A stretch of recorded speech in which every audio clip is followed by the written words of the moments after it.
Hey guys, what's up? Alicia Cross here, and if we have not met yet, I am a yoga instructor, a personal trainer, and a wellness coach, and I have been helping clients just like you for the past 18 years get healthy, stay healthy, reach your goals. And today I'm talking to you about things you can do this season to bring balance, and this is all based on Ayurveda. So if you have found me live, if you're here with me, say hi, give me a wave so I know that you're here. And if you are watching live or watching the replay later, thank you for watching. And anytime you have a question or a comment, anything you want to add, please post it. I would love to chat more with you about this. Okay, so let's give a little bit of background first about Ayurveda and what that is. So Ayurveda means the science of life, the science of living well. And this is the sister science to yoga. And this is thousands of years old, and I have been embracing Ayurveda in my life little by little, and really for the past just over a year. So in September of last year, I really went all in on living an Ayurvedic lifestyle, especially as far as my diet and foods are concerned. And that definitely helped me with the transition into fall last year. And so I've been redoubling down on these efforts over the past couple of weeks. So I'm going to share with you what I've been doing. And Ayurveda is the reason why I fell in love with it is because I didn't have to be convinced. It was more like I started to learn about Ayurveda and noticed that it explained things around me that I was already seeing. So we already see this with science, or excuse me, with yoga. We see that science more and more is backing up what yoga has been saying for thousands of years, like when it comes to breathing and relaxing and deep breathing and belly breathing and mindfulness. Science is backing that up. And we see that now with Ayurveda, where back then they didn't have maybe the words for it, they didn't have the tools to diagnose these things. But now, as we're talking about things like hormones and neurotransmitters, we can look back at what they were saying in Ayurveda and thinking like, okay, they were talking about serotonin, or they were talking about this, or they were talking about that, or this pathway, or so it all kind of makes sense. And really, the premise with Ayurveda is try it. Does it work for you? That's it. So that's the basis. So anything that I offer you here today, try it. Does it work for you? Do you feel better? Okay, then it's for you. If you tried it, it doesn't work for you, doesn't make you feel better, then it's not for you. And that's also what I love about Ayurveda. So you are ultimately, you decide what works for you. So let's talk about the doshas. So there are 3 doshas: Vata, Pitta, and Kapha. We all have all 3 doshas within us. We have a dosha that is more predominant at the time of our birth. But then we have a dosha that we can acquire through life for a variety of different reasons. It's important that we know what dosha we are right now. So not the one we're born with. They may be the same, they may not. But what is the dosha that we're dealing with right now? Because that's the thing we want to address. And your dosha, a lot of times we'll say like it's your type.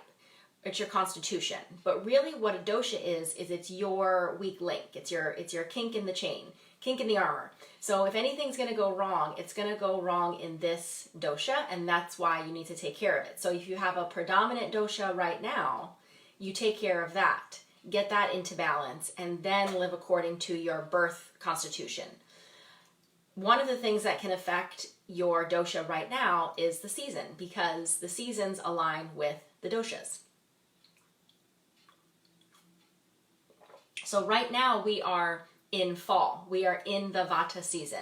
So the element of Vata is air, and the characteristics are dry, cold, rough, and that's exactly what's happening right now if you look around in nature. So the leaves are drying up and falling off the trees. We just had some amazing wind this past week. Vata really made its arrival known.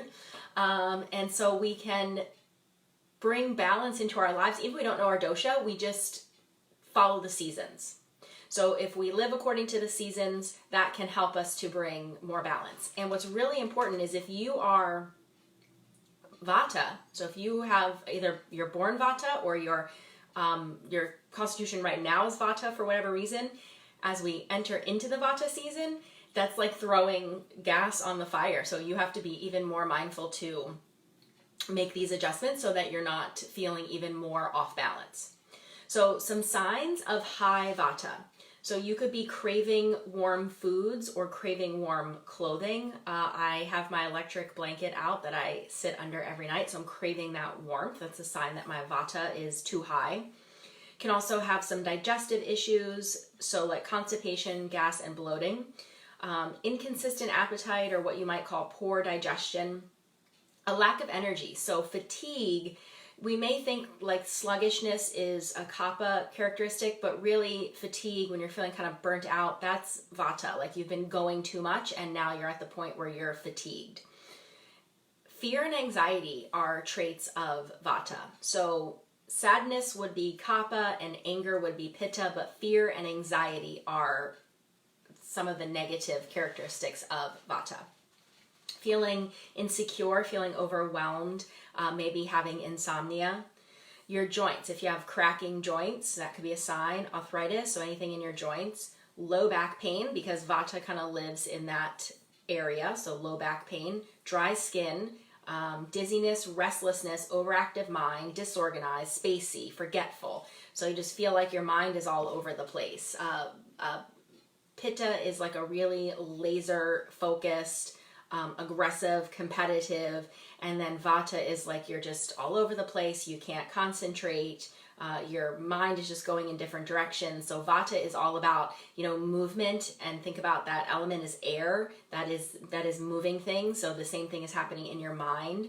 You're forgetful, you lose things, you're disorganized, you're confused, feel really impatient. That goes along with the anxiety, maybe procrastination, putting things off that you need to deal with. So there are some things that you can do to pacify Vata in this season. So one thing is you're going to have a consistent routine, and I'll talk about what a daily routine is in Ayurveda. So that's our dinacharya, our daily routine, and that's just every day of the year, 365. But staying more consistent will help you in Vata, because inconsistency just feeds that imbalance. So in Ayurveda, we wake up by 6 a.m. because even the day has doshas, so we need to be up before 6, because at 6 we enter back into Kapha time, and that's why it's really hard to get up out of bed if you don't get up by 6, because you're entering back into Kapha, which is heavy and sluggish and lethargic. As soon as you wake up, drink water with lemon. And then you can brush your teeth and scrape your tongue. So scraping your tongue is something really quick and easy that you can do to help strengthen your digestive system. So the tongue is kind of the part of the digestive system that we can directly have access to. And you always want to check it before you scrape it. So a good, healthy tongue, according to Ayurveda, is pink, it doesn't have lines or cracks, and it doesn't have a thick coating on it. So if you have a thick coating on your tongue, you got some ama buildup on there, and that's the sludge. You need to heal your digestive system to get that unprocessed food and that sludge out of your system. Because when your digestive system works, everything else works better. And again, that's a big focus on Ayurveda, is improving your digestive system. And now more than ever, we are recognizing how important your digestive system is, your gut microbiome, on things like your body weight, your mood, your skin. So all of the things, Ayurveda was already talking about this way back in the day. Doing some self-massage. So massaging with oil. In Sanskrit, there's several words for oil, but one of the words is the same as love. So they say if you love it, you oil it. You can massage with a warming oil in the fall. So sesame seed is going to be very warming. I prefer almond oil, which is neutral. And that's something that I could use all year round. I use a different oil in the summer, but I've switched this week to almond oil.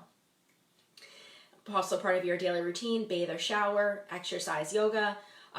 So we'll talk about what kind of exercise and yoga are appropriate for this time of year. Pranayama, breath practice. We'll talk about what kind of breath practices are good. Meditation. Eat breakfast by 8 a.m. So you want to eat breakfast when your digestive system you want to eat your biggest meal when your digestive system is strongest. That's going to be lunchtime, but you want to eat by 8 a.m. And then next step, biggest meal between 11 and 1 when digestive system is strongest. So a light dinner no later than 7 p.m. So everything is slowing down at night, including your digestive system. So you don't want to eat a really big meal at night, and you want to give yourself time to digest it. So asleep by 10 p.m. because 10 p.m. we re-enter the Pitta time of day, and you probably know this, you get really sleepy, but if you stay up past 10, you get that second wind and you can't go back to sleep. That's because you've entered into Pitta time, and that is, fire and focused, and now you're ready to do all of the things, and you're probably hungry again. So staying up past 10 p.m. is not beneficial for your overall health. So right now we are in the Vata season, and that is about October through December for us here. So we need to pacify Vata. So let's talk about some specifics with food. So you want to favor sweet foods, sour, fermented, and salty foods. These are all foods that will bring balance, limiting bitter, pungent, and astringent foods. So you're going to favor heavy, moist, warm foods. And this is already how we kind of eat this time of year. So think like chili and stews and soups, root vegetables, beets, carrots, potatoes, sweet potatoes. These are sweet. So avoid eating when you feel nervous, anxious, you're on the run, or if you're working and you're eating at your desk where you're working, all that you want to avoid. You want to sit down, be calm, be present with your food. This helps to balance Vata, and that's just good advice overall for your digestive system. And perhaps you'd notice those posts I've been making in both my Instagram and my Facebook, and it was based off a video I believe I did 2 weeks ago about some healthy eating tips that don't involve calorie counting. So sitting down, being present with your meal, having a designated place to eat, this all helps with Vata and with your digestive and any of your health goals in general. So for Vata pacifying, you are going to eat 3 to 4 meals consistently, same time every day.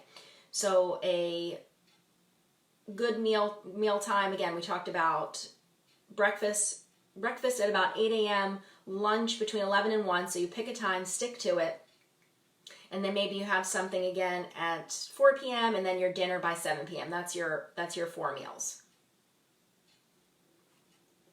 Okay, let's talk about each kind of specific suggestion. So for grains, a really great grain to have is amaranth. So I just bought some of that this week so I can eat more amaranth. Rice, you know that I recommend white basmati rice from California or India because it has lower levels of arsenic. Let's see, cooked oats. You want to avoid barley, buckwheat, corn, granola, again, because that's very dry, millet, dry oats, quinoa, rice cakes, puff cereals, white flour. For fruits, you want to favor those sweet fruits, mangoes, bananas, dates, oranges, grapes, and grapefruit. Can favor apricots, avocados, because yes, they are a fruit, berries, cherries, coconut, currants, fresh figs, green papaya, kiwis, melons, papaya, peaches, plums, soaked raisins. So you don't want to eat dried fruit. Remember, the element of Vata is air, so we want things to be complementary to that. Avoiding things like cranberries, which is rough because Thanksgiving time is cranberry season. And remember, this doesn't mean that you don't always have these things. These are just the things you don't want in regular rotation, and just know that maybe there's something that does aggravate you or it makes you feel off balance. Don't do it the day before you have something big or major going on. So just, plan accordingly, because I'm definitely having some cranberry sauce on Thanksgiving. I love my homemade cranberry sauce.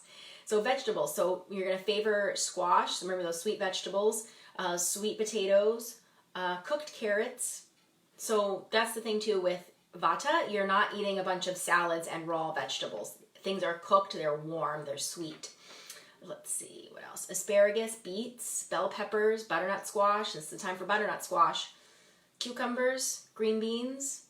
Let's see, onions, pumpkin, summer squash, zucchini, winter squash. So all of the squashes are good. So you want to limit or avoid raw vegetables, and you want to avoid, I hate this word, cruciferous vegetables. So like broccoli, cauliflower. Don't want to do raw onions. Greens are out. Greens are out. Brussels sprouts are out. Eggplant, that's out. And remember, you can eat these things. Just know that they may contribute to the things we talked about being out of balance. So maybe you notice that eating broccoli or eating greens, makes you feel gassy. This is why. If this is true for you, then you just avoid it. What else do we avoid? Tomatoes, spaghetti, squash, sun-dried tomatoes. Again, we're going to avoid anything dried. You may need to avoid nightshades. So nightshades can cause inflammation. So these are potatoes, tomatoes, eggplants, bell peppers, and some other things. And I always mention this, that Tom Brady famously does not eat nightshades. It's one of his secrets. So he does not eat those foods. And this is something that I do recommend. If you have joint pain like arthritis, try this. Try removing these nightshades and see if you experience any improvement. Mung beans are amazing. So I just posted, if you saw that on my stories, I soaked some mung beans last night. I'm going to make khichdi today. So khichdi is an Ayurvedic dish that can be used as a cleanse because it's very easy to digest. So it kind of gives your digestive system a break. And it's it's like the texture of a porridge or a stew. So it's perfect for this time of year. So favorite mung beans in moderation: adzuki, black lentils, red lentils, tofu, yellow mung beans, chickpeas. Avoid black beans, black-eyed peas, brown lentils, kidney beans, lima beans, navy beans, pinto beans, soybeans, split peas, tempeh, and white beans. Spices can aid in digestion. So if the beans do bother your stomach, you can add cumin, ginger, cardamom, and cloves to aid in digestion. So good news for me, Vata, all nuts and seeds are on the table, including nut butters. And so I don't do dairy. I don't do any dairy. If you do dairy, it's okay in moderation, but you want to limit or avoid frozen yogurt and hard cheeses. So those are cold and dry. Favor hemp, rice, or almond milk over soy milk, which I don't, soy, anything that's processed soy, just avoid. Tempeh is a great way to have soy. I'm blanking on the fermented soy, the soup. It'll come back to me another time. But fermented is really a great way to have your soy. And fermented foods are good for Vata, so that's good this time of year. So moving on to oils and fats, all good, especially sesame oil, olive oil, and ghee. So ghee is clarified butter. Seasonings, herbs, spices, pretty much everything is great, especially the pink Himalayan sea salt, ginger, and that's a spice that's great for this time of year. Garlic, fennel. So garlic I've been substituting with asafoetida, I think is how you say it, hing. So I really, really like that spice. It's great for digestion, and it can be a substitute for garlic because it has that really strong taste. Limit pungent spices. So pungent means things that are really spicy because these are going to have a drying effect. So cloves, cayenne, black pepper, and that's limit, not avoid, because really in Ayurveda we need all 5 tastes. So you use these very sparingly, but you're just making sure that you're not eating a ton of really hot, spicy foods because this contributes to the drying effect of Vata. So for sweeteners, using natural sweeteners in moderation. Avoid white sugar, avoid any those non-nutritive sweeteners, fake sweeteners. I mean, that's just good advice across the board. Honey in moderation, because honey is drying. Beverages, lots of water, and we want to drink room temperature water, not ice water. So just in general, that's good for our digestion, is drinking room temperature water rather than ice water. And you want to definitely avoid ice water this time of year. This is a hard one for me, carbonated drinks, because they have air in them, and that's the element of this season. But I love my seltzer at the end of the day. Ginger tea would be amazing right now. Chamomile tea. The hot water with lemon is perfect. Wine in moderation, which is fine for me because I'm still doing Sober October this month. And let's see. So Vatas are the most tolerable for eating meat. Ayurveda does recommend meat medicinally, so that's up to you if you want to do that or not. It does say to limit or avoid lamb, pork, white turkey, and venison. Condiments, so favor black pepper in small amounts, grated cheese, horseradish, pickles. Remember, the fermented is good this time of year. Salt, nutritional yeast. I love nutritional yeast. If you have not discovered that, get on that. And then limit or avoid ketchup, mayonnaise, raw onions. And ketchup, that's one of those things, it's one of those places that sugar hides in plain sight, so I really don't. Ketchup is one of those really rare things on a special occasion for me because I don't want a little ketchup, I want all of the ketchup, so that's a special occasion thing for me. Okay, so those are the foods that you want to favor this time of year. And just to go back, just think of warm, sweet, moist foods like stews, soups, porridges. Hey, Nora. Spices. So go for the spices, but avoid like hot, spicy spices because they are very drying. So sweet, sour, fermented, and salty foods, eating at the same time every day. That will help to balance Vata. So things that aggravate Vata, that contribute to that feeling of dry, spaciness, airy, inconsistent routines, inconsistent meal times, staying up too late, doing a meditation that is cueing you to empty your mind. That's not what you need at this time. Eating on the run, eating while you're working, skipping meals, cold carbonated drinks, coffee, black tea, raw foods, or we talked about that, you're not going to eat a lot of salads this year, but really you don't want to. It's cold outside. You want those warm foods.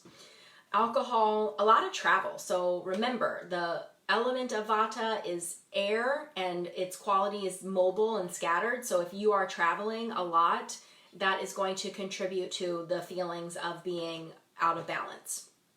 And you just have to do things that are more grounding to bring balance in if you don't have a choice, if you're traveling a lot.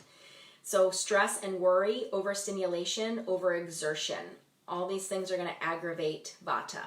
So as we bring our Vata more into balance, we do need things that are more grounding. So let's talk about what we can do here. Let me pull up my notes. Hold, please. Trying to save some paper, so I didn't want to print everything. Okay, so let's see. For your yoga practice, slow and steady, it's fine to work to the point of a mild sweat. So not a vigorous vinyasa. It can be a slow flow where you are using your muscles. Slower is harder, so you don't have to do a really fast-paced vinyasa class to work up a sweat. Definitely get all those spinal movements and hip openers. So remember, Vata kind of lives in the hips, the sacrum, the low back. So doing hip openers. No need to overstretch. Doing a lot of seated postures and forward bends. Gentle back bends that are grounding. So something you're doing on the floor that is, close to the ground. Your belly's down on the ground like locust or cobra. Standing postures, working on strength and stability. Again, feeling that mild exertion. It's okay to feel your muscles working. Feeling stable. So maybe you're not doing a ton of balance poses or the jump backs that you would do in a vigorous vinyasa, things that are more grounding.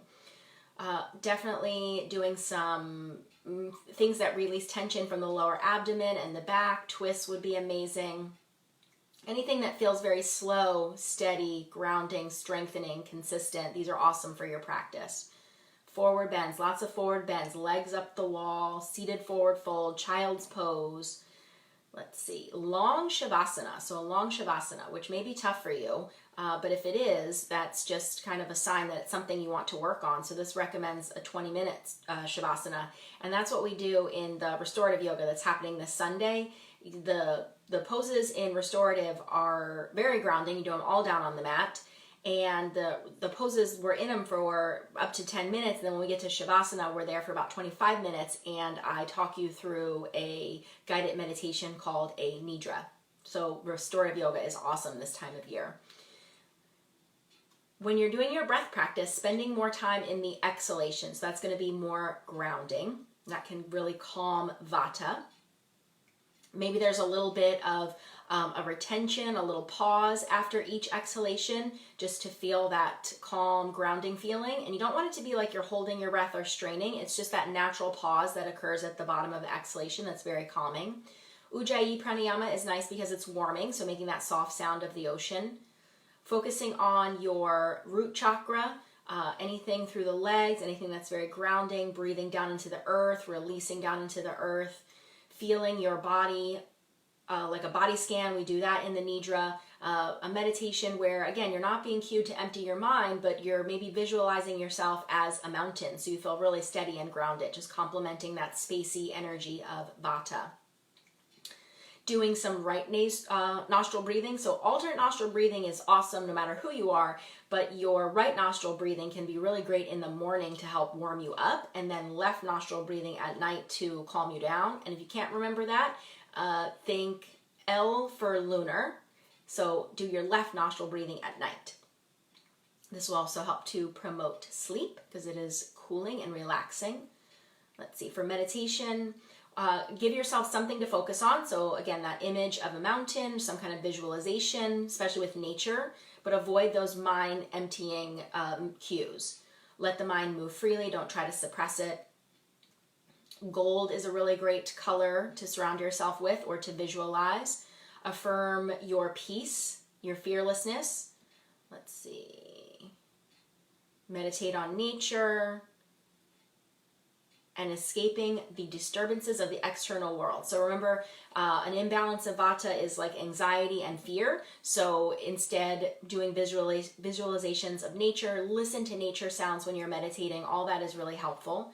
And I got some more for you. Let me find the rest.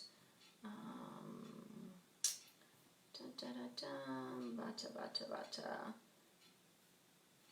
Got a lot of notes on Ayurveda, pages and pages of notes, and I didn't want to print them, so I'm scrolling through them here.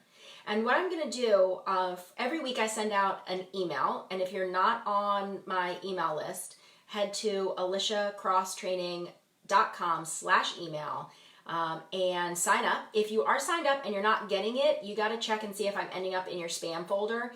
And if I am, especially if you have Gmail, I'm going to end up in your spam folder. So you need to whitelist my email address. If you don't know how to do that, just Google it. Whitelisting email address for Gmail or for whatever mail service you have. Because sometimes just adding it to your address book are not enough. But what I'm going to do this Friday or this weekend when the email goes out, I'm going to summarize what I'm doing this time of year. And there's going to be some links to some of the stuff that I'm talking about. So Ayurveda, Vata is easily disturbed by changes in the weather. So remember, we in Vata, we need some consistency. So now as the weather is changing, and just this week, we had really windy days, rainy days, it's nice sunny days. So this really throws us off balance. Let's see. We get really burnt out by too much work and too much travel. We need to protect ourselves from wind, cold, avoid the AC, reduce stress, worry, agitation, and anxiety. Eat well, eat regularly, manage your stress. In Vata, you'll really notice it, like I said, in your joints. Let's see. Signs of high Vata. We already talked about that. Okay, so we talked about the imbalances. Okay, so common disorders would be arthritis, high or low blood pressure, chronic fatigue, low energy, feeling depleted, low back pain.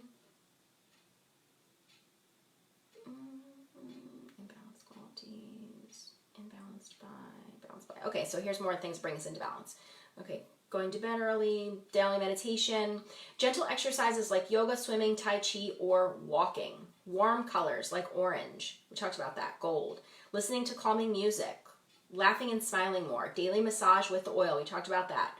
Observing the season, so making this change as we're coming into the fall season. Warm showers, steam baths, this is the time to hit the sauna if you like that. Lavender is a really great essential oil.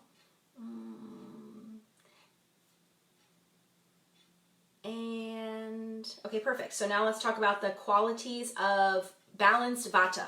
So we talked about the doshas we say it's like your constitution or your type, but really it's your weak link. If something's going to go wrong, it's going to go wrong in this area.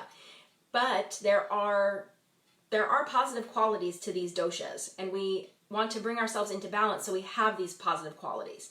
So a balanced Vata is very artistic, very creative, intuitive, spiritual, adaptable, perceptive, imaginative, charismatic, enthusiastic, spontaneous, and sensitive to others' energies. So you could see how these would all be very awesome, but they could get you into trouble if you were too much on that side. So if you were too much on the artistic and the creative side, you might have a really hard time, sticking to a routine or following a plan. If you're really sensitive to energies, other people's energies could have a lot of influence on you. So knowing how to put up those boundaries and those protective barriers for yourself. So not letting these really good qualities of Vata tip into imbalances.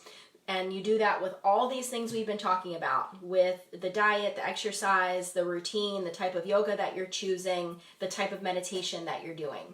And I am going to do an email. It'll either go out Friday or this weekend, so make sure you're signed up for that. And I'm going to summarize what it is that I've been doing, these changes that I started making last year, and really doubling down on them over the past couple weeks as we transition into Vata season. I'll have some good links in there for you. So if you're not on the list or you're not getting the email, sign up and let me know if you're having a problem getting it. And yeah, if you need some grounding and some meditation and some visualization, then definitely sign up for my restorative yoga class this Sunday at the Metta Center, 4:30 to 6. This will be an awesome practice for this time of year right now. And if you've had a lot going on and you really need to take care of yourself, this is the place to be. So 4:30 to 6, Metta Center. You can sign up metamassageCenter.com. And if you have questions about anything we talked about today, just post it here in the comments or send me a private message anytime. And if you have a question or a suggestion for a future video, I would love to hear it. Send me a message. All right, make it a great day. See you soon.